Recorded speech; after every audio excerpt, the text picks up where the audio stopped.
So, good afternoon everyone. So, my name is Raiden Carges from SPPN and this is my partner for today, Mangyong TV po. Kamusta?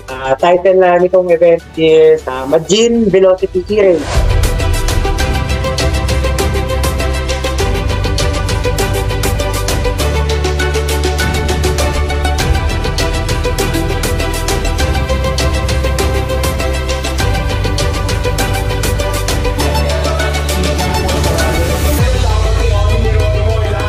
Second time na ito, event ni Velocity. Last year, ginanap ng finals natin ay sa Pasay CCT Grounds. And then ngayon, yung pangalawa, gaganapin naman siya dun ulit sa Pasay CCT Grounds.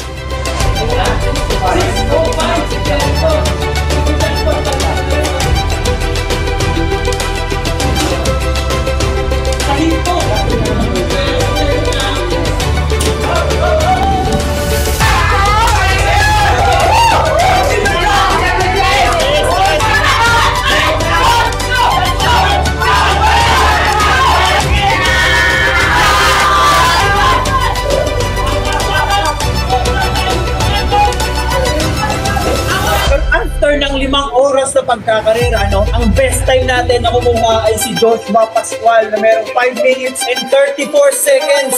And ngayong araw, yung best time natin ay si Sid Irvin Peralta na merong 5 minutes and 46 seconds.